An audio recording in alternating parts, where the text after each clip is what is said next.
O meu tema é, então, reencarnação e sexualidade. A base didática do tema é o livro que a gente está lançando também aqui em Pelotas, embora não se vai encontrar no livro nenhum capítulo escrito reencarnação e sexualidade. A gente já deixa esse aviso, né? Mas os princípios básicos da doutrina, os fundamentos filosóficos do Espiritismo estão sim embutidos nos diversos capítulos dessa obra, que é resultado de 25 anos de pesquisa.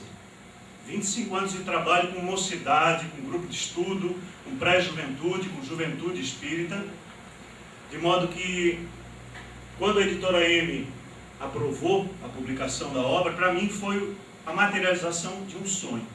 E falando em sonho, eu gosto sempre de permear o meu pensamento, assim como fez o Milton hoje de manhã, em determinados capítulos da história. E eu citaria Eu Tive um Sonho, de Martin Luther King.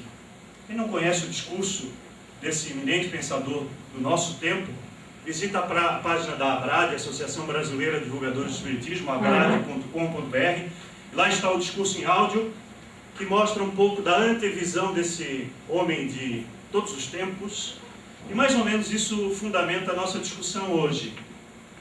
Quando a gente começou a pensar esses temas, túnel de relacionamento, sexualidade, adolescência, relacionamentos humanos, conviviais, afetivos, amorosos, sexuais, eu poderia dizer que eu tive um sonho.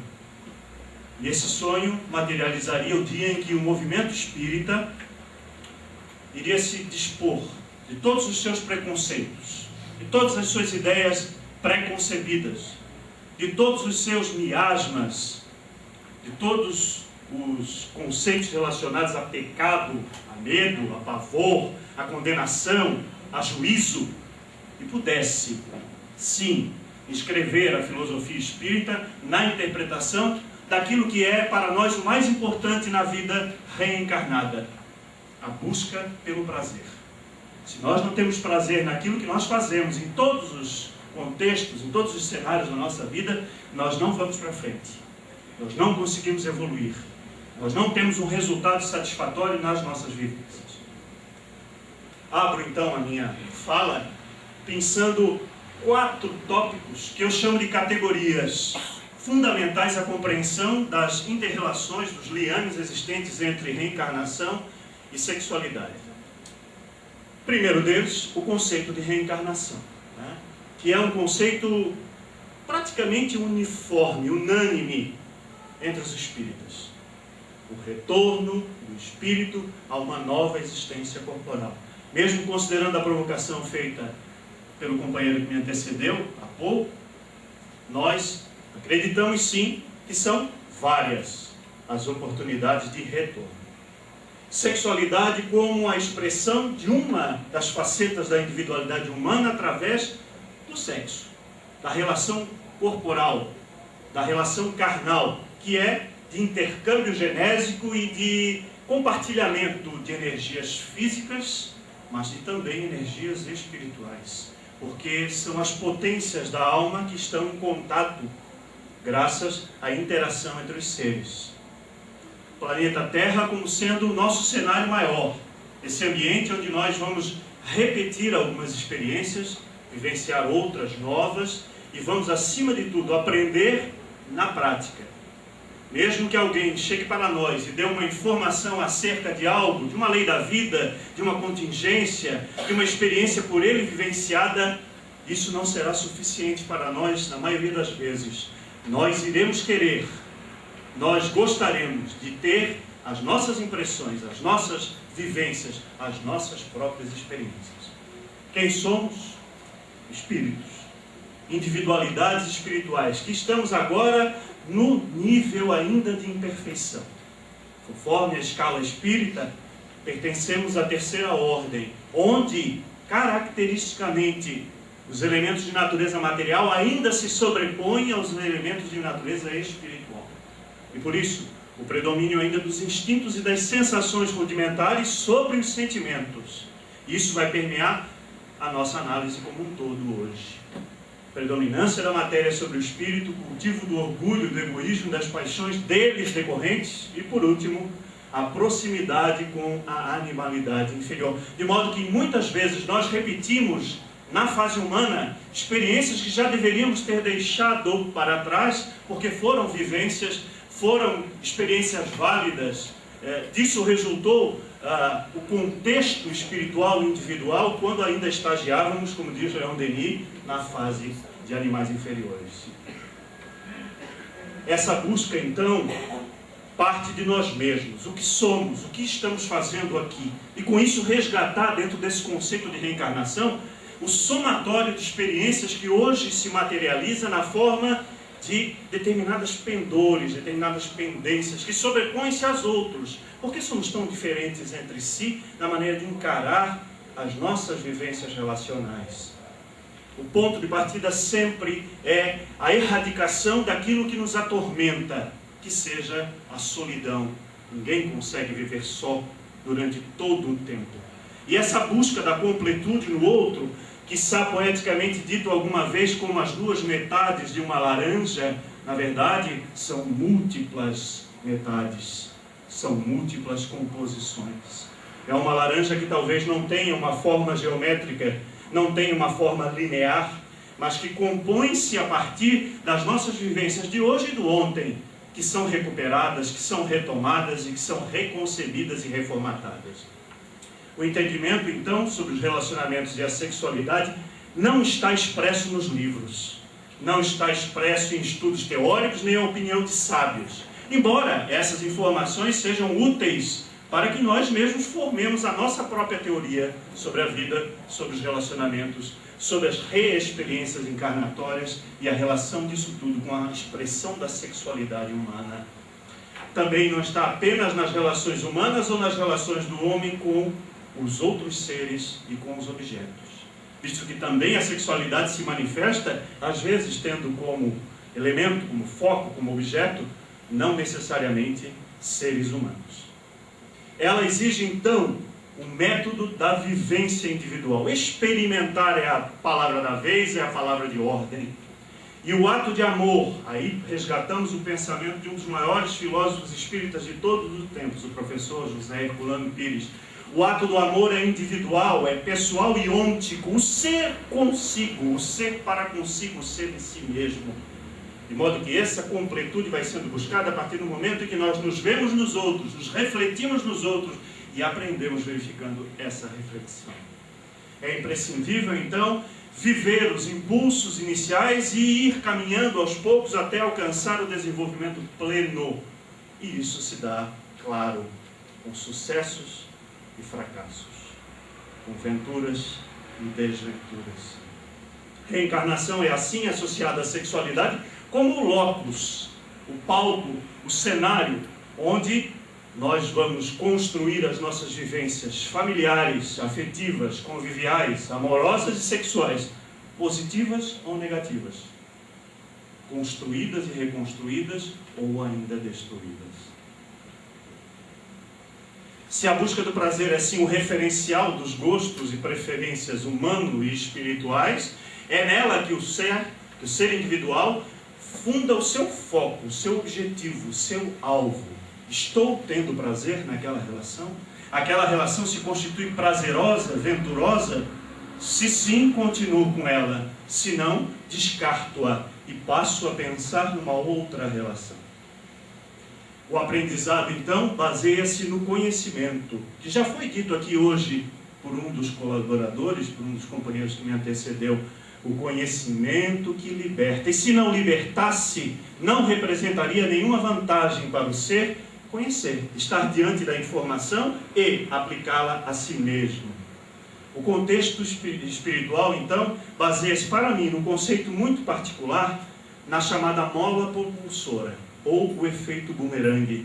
Estamos em interação constante uns com os outros. Logo, tudo aquilo que fazemos para os outros retorna para nós cedo ou tarde. Não que isso possa simbolizar, em alguma maneira, a crença do espírita cristão de que tudo retorna para nós, de que tudo se compensa, de que tudo se resgata e de que tudo está baseado, ou quase tudo, no conceito de expiação encarnatória. Não é isso. Mais à frente nós vamos repisar uma das questões do Livro dos Espíritos, que dá uma ressignificação ao conceito de expiação. E isso até a gente deixa um certo suspense para mais adiante. Nessa ida e vinda, nessas constantes experiências, nós, dentro da teoria do efeito bumerangue, perguntaríamos: o que o outro espera de nós? Quais são as expectativas do outro em relação a nós quando travamos um relacionamento e esse relacionamento qualifica-se pela busca e pela experiência sexual propriamente dita? Como costumávamos dizer nas reuniões dos jovens, lá na década de 80 e 90, se existir alguém que derrame uma lágrima por nossa causa, seremos nós responsáveis por ela eternamente. Claro que nisso resulta toda a configuração das experiências do hoje como as experiências à frente. Como lidar também, e aí vem um recado para o movimento espírita, que costuma sempre empurrar para debaixo do tapete como se fosse uma sujeira alguns temas em que nós temos dificuldade de trabalhar pela limitação dos nossos conceitos, pela limitação da nossa formação ético-moral, pelas informações que recebemos ou deixamos de receber nos cenários que antecederam a nossa experiência espírita propriamente dita. Estes temas e muitos outros, que têm sido deixados à margem, ou que têm sido dadas respostas evasivas, ou como a época que quando começamos a fazer as pesquisas e trabalhávamos especificamente com mocidades entre 18 e 25 anos, também tínhamos nós essa idade, como conseguir as informações espíritas adequadas, lendo bibliografias muito superiores à capacidade de entendimento das mocidades da minha época. Sexo e Destino, Vida e Sexo, Forças Sexuais da Alma, Leis Morais de Caligares, foram livros que durante muito tempo foram recomendados, estiveram como referências bibliográficas das apostilas distribuídas por organismos federativos ou não, para nortear o ensinamento do amor e da sexualidade para os jovens. E todas elas foram deixando a desejar.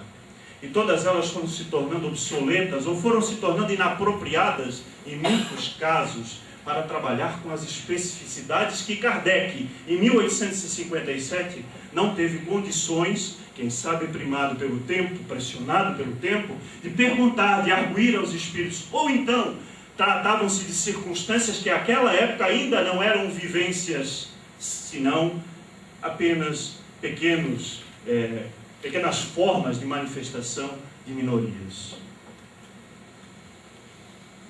Se a sexualidade baseia-se na busca do outro e nas vivências e experiências, o homem começa sim, na sua atual experiência encarnatória, uma experiência solitária. Somos nós e nós mesmos no útero materno. Embora, claro, científica, biologicamente, clinicamente, se possa estabelecer e definir com precisão a interação constante entre a gestora e o gestado, entre o filho, entre o feto e a mãe, é uma experiência única e individual de 9 meses, em média, de solidão, onde o ser se prepara aos poucos para o reingresso. E essa também reflete, reexperiencia a solidão metafísica do nosso momento de criação, que é individual, que é único, que não se repete no processo de criação dos outros, porque é nesse momento em que efetivamente se individualiza a espécie no plano espiritual. O amor ao próximo é então um sentimento difuso, não concentrado, um sentimento abstrato, mas se concretiza e se realiza no conceito do humano e principalmente quando nós situamos, definimos o alvo, o objeto da nossa ação amorosa e sexual, para alcançarmos, quiçá, a sintonia entre 2 ou mais seres com base na afinidade. Evolui então esse conceito de que a vivência e o próprio conceito do sexo melhoram, evoluem à medida em que nós mesmos vamos avançando, espiritualizando os nossos sentimentos. Já disse o grande carpinteiro, fazendo aos outros aquilo que quereríamos nos fosse feito. Encerrando a nossa conversação, partindo para a parte definitiva, nós diríamos: não há fórmulas, bulas, receitas prontas e acabadas e definitivas para a experimentação do amor, e dentro desta vertente também o vértice de natureza sexual. O amor, como sabemos, se aprende amando, e as experiências reencarnatórias nos propiciam sim a singular oportunidade de experimentar, de reexperimentar, errando e acertando. O essencial é nos abstrairmos da questão do julgamento, como se estivéssemos sempre no embate e que a causa dos nossos sofrimentos, dos nossos reveses em matéria amorosa, em matéria convivial, em matéria sexual, fosse a existência de um culpado. E se há nesta pedagogia da criminalidade em relação ao amor a existência de um personagem que assume a carapuça da culpa, do outro lado haverá sempre uma vítima. E assim nós vamos sucessivamente dentro das reencarnações, partindo da ideia de que há culpados e há vítimas, e essas trocam de lugar, transmudam-se, pois esse é o conceito de expiação à luz do Espiritismo. Quando, em uma das questões do Livro dos Espíritos, a expiação é tratada como uma forma de provar as nossas capacidades, como uma forma de reformular o nosso procedimento, não necessariamente pela experiência cartesiana da justiça distributiva, de que tenhamos que passar pelos sofrimentos que impingimos aos outros em experiências anteriores. Aí a mudança. Questão 998. A expiação se cumpre durante a existência corporal mediante as provas a que o espírito se acha submetido. Logo, não há como espalhar, separar, distinguir na experiência encarnatória um momento em que você está provando e um momento em que você está expiando. Como assaz se vê no raciocínio espírita proferido em palestras, escrito em textos ou ensinado como conceito fundamental espírita. O próprio Espírito Superior nos mostra que estamos sim espiando nas próprias provas, interrelacionando os conceitos e alterando o nosso foco de entendimento dessas duas variantes na experiência encarnatória. Já que no mundo espiritual, a expiação se dá sim pelos sofrimentos que nós temos de caráter moral inerentes a todas as experiências que vivenciamos.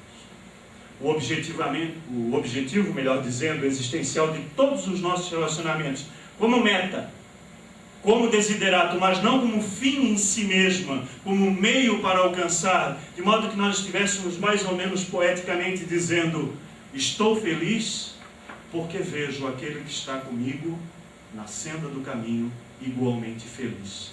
A felicidade do outro, o prazer do outro, seja para nós, quem sabe, numa existência mais à frente, num estágio mais depurado, a razão de si da nossa atuação construtiva e positiva rumo à felicidade.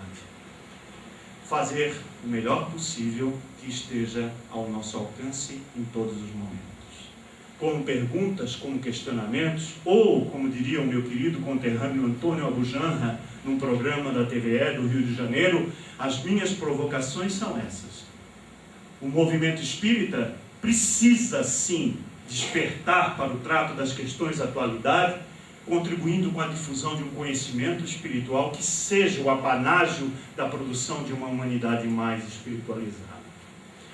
A ausência do dogma das informações essenciais espíritas, a necessidade da reprogramação das nossas condutas do trabalho espírita, a necessidade da atualização do pensamento espírita, seja através da utilização do intercâmbio mediúnico, ou seja através do esforço nosso mesmo de produzirmos teses que possam ser explicativas de situações atuais, com base nos princípios e nos fundamentos espíritas.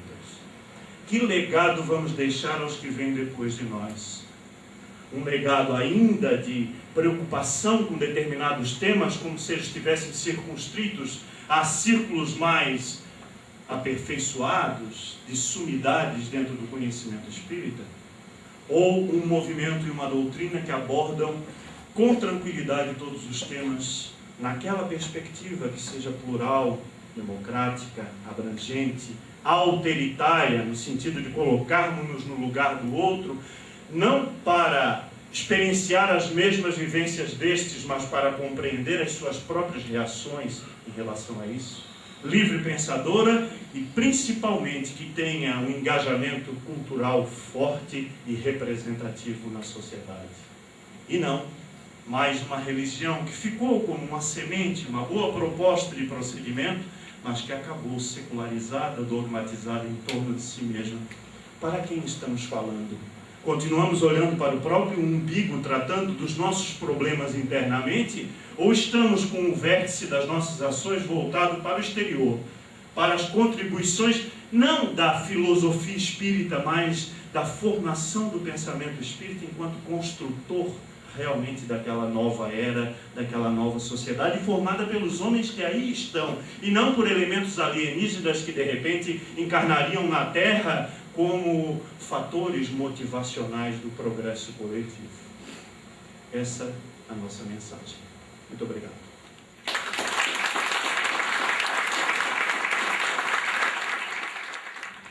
A luz do Espiritismo, o que o senhor tem a me dizer sobre os homossexuais, por exemplo? Os homossexuais somos nós. Ou seja, dadas as devidas proporções e as experiências que tivemos, nós também nos comportamos em outras vivências como seres homossexuais. Não quero dizer com isso que os homossexuais sejam superiores ou inferiores a nós, ou nós em relação a eles. Uma análise biológica, uma análise científica da homossexualidade demonstra que essas vivências estão presentes com naturalidade nos estágios pré-humanos e em alguns estágios da humanidade primitiva, cultural e historicamente. Também, com apoio inclusive de alguns companheiros que aqui estão presentes, que estudam a história, algumas civilizações da antiguidade não só toleravam, como incentivavam as práticas homossexuais. E com isso não estou fazendo apologia da homossexualidade.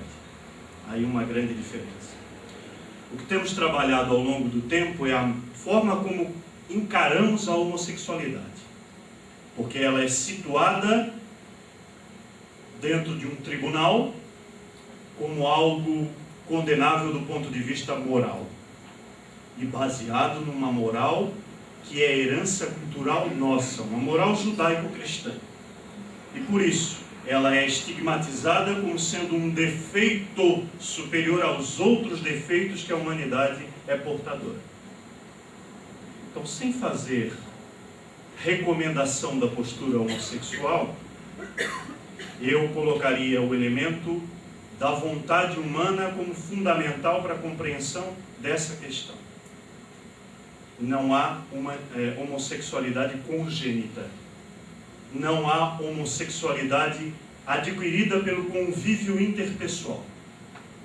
Tampouco homossexualidade como hábito adquirido pela cultura, pela educação que se recebe. Tendências obedecem às nossas experiências encarnatórias. Essas tendências podem ser direcionadas ao comportamento homo, quanto para o comportamento heterossexual. Para o nosso padrão cultural, para o nosso padrão jurídico, para o nosso, que está em mutação, aliás, para o nosso padrão de ética convivial, a homossexualidade está mudando o seu status, está mudando a sua concepção. Ou somos nós que estamos mudando a nossa forma de entendimento em relação aos indivíduos que ainda estagiam nessas experiências? Como a vontade é decorrente da consciência sobre si mesmo e da liberdade de agir enquanto apanágio da condição consciencial humana, quem somos nós para julgar os outros? Não sei se eu entendi errado. As pessoas, elas ou nascem com a necessidade, a tendência, mas é que você me diz os presídios, os orfanatos, que é uma necessidade do momento. Eles não são homossexuais, mas não têm a necessidade de utilizar o órgão sexual e se relacionam com seres do mesmo gênero. O comportamento psicológico, né? Senão nós teríamos todas as pessoas confinadas em determinada circunstância como portadores daquela manifestação, mais ou menos livre, dependendo das contingências, dependendo do cenário, da polaridade sexual. Não vejo relação direta entre o meio como sendo o causador da experiência. Como disse, há sim, meu entendimento, que é limitado, que permite outras versões, que permite outras interpretações, mas a experimentação da sexualidade homossexual, para mim, pensador, livre pensador espírita, não é significado de falência moral. Não é significado de inferioridade. Para mim. Se alguém entende diversamente, o debate está aberto. E a questão da sexualidade, né? Eu acho que de alguma maneira até você tocou, mas eu queria que você aprofundasse um pouco essa questão.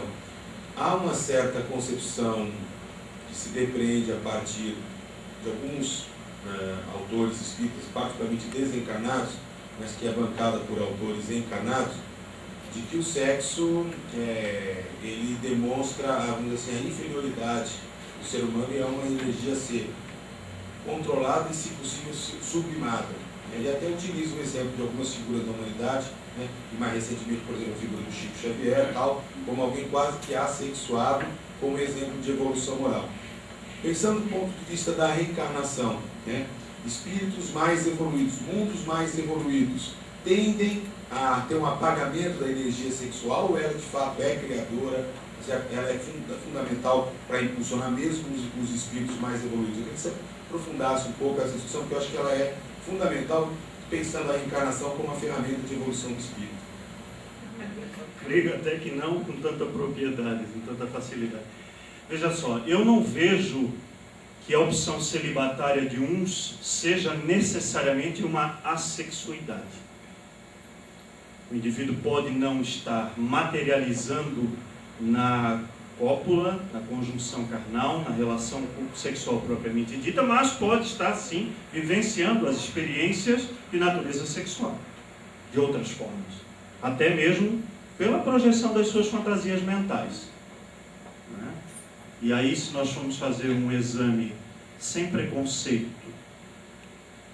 das construções que foram faladas pela Cíntia, penso principalmente no âmbito das religiões, principalmente as religiões ocidentais, nós vemos essa ideia da sublimação como se fossem indivíduos realmente que paiassem sobre a humanidade, e quando, até mesmo nos livros do Rochester, a Abadia dos Beneditinos é um exemplo claro disso, nós encontramos segredos de alcova que deixariam o mais promíscuo indivíduo do nosso tempo ruborizado. Então, eu lamento profundamente que uma parte considerável do movimento espírita ainda esteja herdando esse comportamento e esse pensamento de uma moral judaico-cristã ultrapassada e deturpada, porque o Cristo o Jesus de Nazaré, né, não pensou isso, nem disse isso em nenhuma das suas memoráveis tardes de diálogo com os seus mais próximos. Eu vejo sim, Ademar, no progresso dos corpos, uma forma de nós espiritualizarmos a relação genésica, a relação sexual. Até porque não precisaremos, quem sabe, dessa conjunção ainda muito materializada que enquadra o momento em que nós estamos vivendo. E com isso eu diria que no estágio de regeneração que está se construindo, nós ainda teremos seguramente relações sexuais bem parecidas com as nossas de hoje. Talvez com não tantas polaridades como foi a sua pergunta. Talvez com não expressões tão discutíveis dentro de um padrão de moralidade como os que nós temos hoje. Mesmo o padrão de moralidade espírita, digamos isso com uma certa clareza, mesmo tendo essas pequenas diferenças de interpretação entre os diversos movimentos espíritas, maiores ou menores em termos de profusão de participantes, nós temos uma moral espírita que permeia todas as nossas relações e discussões. Ela pode ser mais aberta ou mais fechada, ela pode nos conduzir a uma abertura que propicie o entendimento real de todas as coisas, ou pode ainda nos manter atrelados aos mesmos conceitos de pecaminoso, de proibido, de não compensatório, de não satisfatório. Os espíritos fazem sexo. Que tipo de sexo? Vai depender das nossas vertentes, das nossas pendências, dos nossos interesses. Do outro lado da vida continuamos a ser nós mesmos. E se não fosse assim, um médium vidente não veria entre os ambientes onde a sexualidade é profusão,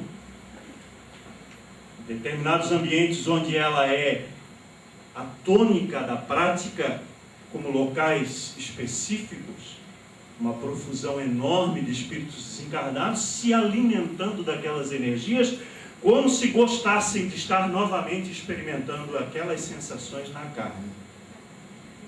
Herculano trata isso muito bem no livro Vampirismo, que eu recomendo a leitura. Desculpem entrar na fala, mas eu não estou me aguentando como ginecologista.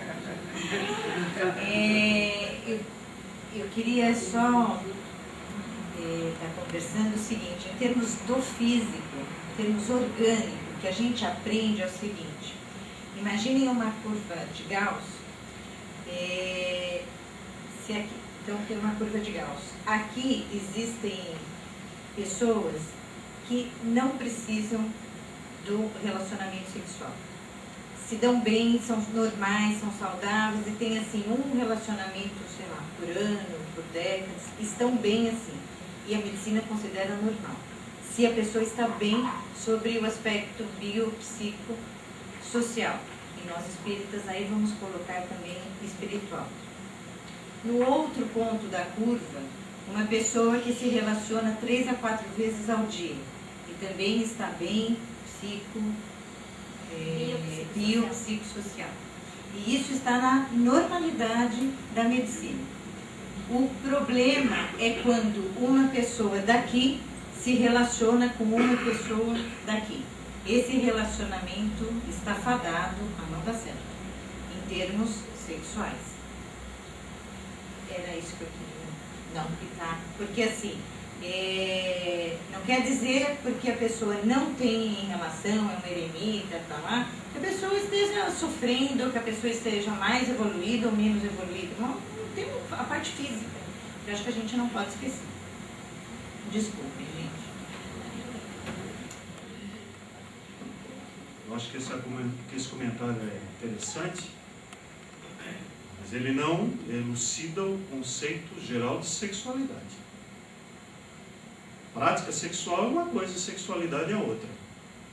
E as experiências de natureza sexual, elas são variadas, inclusive a experiência do ser consigo mesmo, que é tratada pelo movimento espírita e pelo movimento que trabalha com o jovem como sendo aquela ideia do pecaminoso, proibido.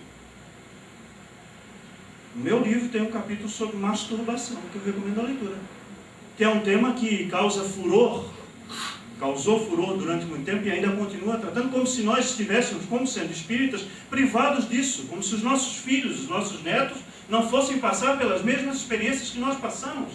Claro, guardadas as devidas proporções, alguns mais, outros menos, alguns mais abertamente, outros mais contidamente, porque somos seres diferentes, embora iguais, e as nossas diferenças nos igualam ao invés de nos afastarem uns dos outros, porque as diferenças pressupõem experiências que uns vivenciam mais ou menos, que uns se apressam a deixar para trás quando passam da animalidade inferior para superior, e que outros, talvez pela carta número 5 do Veríssimo, o imponderável, acham-se tranquilos naquele vivenciar, naquele experimentar, e permanecem assim indefinidamente, encarnação após encarnação.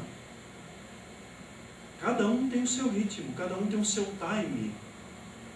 E o que importa mesmo é, dentro do que falamos num dos últimos slides, não a atitude de julgamento, quem está certo, quem está errado, esse comportamento é errado do ponto de vista espírita ou não. Nós já deveríamos ter passado dessa fase de julgamento, de consideração dessa dualidade bem e mal, certo, errado, positivo, negativo. É o ser consigo mesmo, num julgamento que não é de um tribunal outro, que não seja da sua própria consciência, que irá aquilatar na sucessão das experiências se estou feliz, se fiz os outros felizes, se estou derramando lágrimas ou se existe alguém que sofra por minha causa. E a justiça divina caberá, a ela caberá o processo de reeducação de uma forma natural. Essa preocupação excessiva de julgarmos os outros, de estabelecermos condutas, reforma íntima, por exemplo, não tem nos levado a lugar algum, não tem nos diferenciado qualitativamente enquanto movimento de ideias, não tem proporcionado nem a nós mesmos paz de consciência, felicidade e progresso. Por exemplo, tu falaste que tu és médica, né? E normalmente esses traumas são tratados a nível de psiquiatria. Então, e a gente observa às vezes que os próprios psiquiatras às vezes se suicidam, são pessoas totalmente desequilibradas e ao mesmo tempo estão tentando resolver o problema de uma pessoa que está aberta ali, abrindo sua vida toda para eles e confiante em ter uma resposta. E muitas vezes, como eu já vi, se revoltam porque não conseguem nada. Um caso foi o da Dina Sfati, que ela teve um câncer de mama e que ela foi se tratar com um psiquiatra e o psiquiatra disse que ela tinha causado aquilo. E ela se revoltou porque ela sabia que ia morrer e morreu. Isso aí. Então, o que os homens, assim, com a sua ciência, têm feito, têm trazido de positivo para os problemas da sexualidade? O importante é não generalizar condutas, né? Existem profissionais não espíritas fantásticos, com uma visão holística, com uma visão consciencial, com uma visão ampliada dos maiores problemas existenciais dentro das suas visões de mundo, dentro das ciências. Existem outros com as suas próprias limitações, de uma maneira ética. Posso estar imbuído dos melhores propósitos, posso ter tido uma formação espírita e um desejo de ajuda ao semelhante a toda a prova, mas não é o ambiente para isso. Não foi para isso que o Espiritismo brotou enquanto abertura do pensamento humano. É a minha visão. Quanto a o que os outros vão fazer com as recomendações do profissional clínico, do orientador espírita, do líder de mocidade, do palestrante, do pai, do professor, aí também vai estar a gradação de responsabilidade consciencial do indivíduo. Influem os espíritos nos acontecimentos da nossa vida? Perguntou Kardec. Muito mais do que imaginais. Não raros são eles que nos dirigem. Esses espíritos não são só os desencarnados, são os encarnados também. Só que do outro lado do portal da vida, nós não podemos dizer nunca, fiz isso porque o profissional que me atendeu, porque o espírita com quem eu conversei, porque a obra tal me disse que era para agir dessa maneira. A inversão do foco de responsabilidade deve ser para nós. Nós somos os responsáveis pelos êxitos e pelos fracassos, pelas decisões e pelas omissões. E se alguém efetivamente for corresponsável, existe a Jacira pode me ajudar, existe um artigo no Código Penal que diz indução ao suicídio. Quando alguém, de alguma forma, fica ali, pois é, tua vida não vale nada mesmo, não vai dar certo, por que tu não tira a tua vida? Ou então, um outro tipo de aconselhamento, puxando para baixo, levando a pessoa a fundamentar a sua crença, a sua teoria de que realmente vou sair da vida porque aí vai estar tudo resolvido.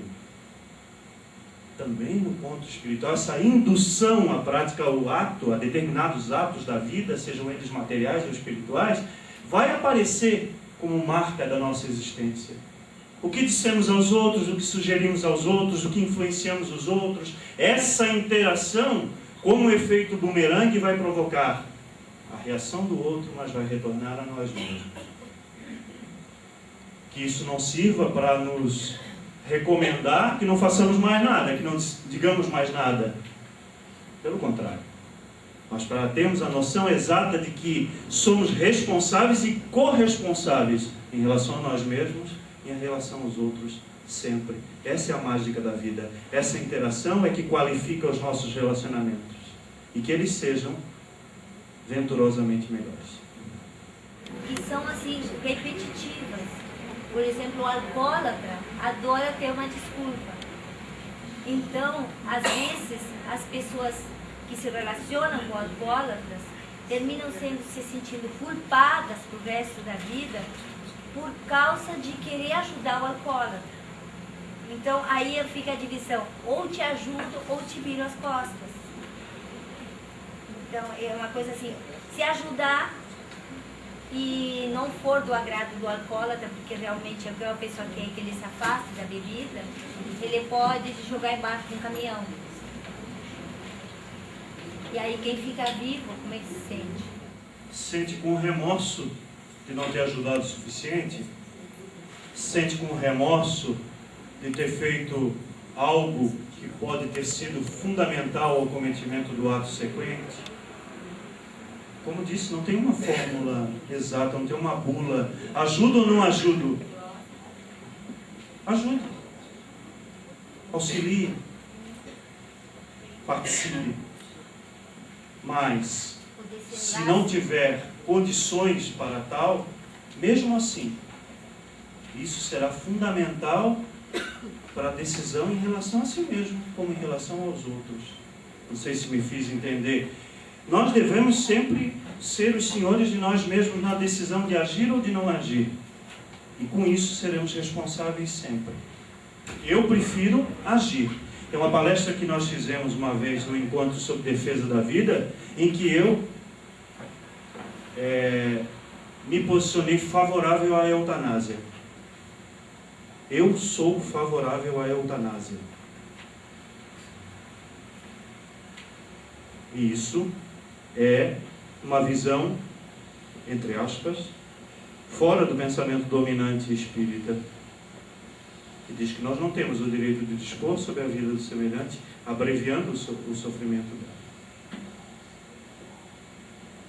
A minha circunstância de análise, fugindo um pouco da sexualidade, né, é a de que eu não consigo conviver com o sofrimento daquele que está ao meu lado. E eu faria tudo para aliviar esse sofrimento, mesmo sabendo que espiritualmente ele tem alguma função, algum objetivo.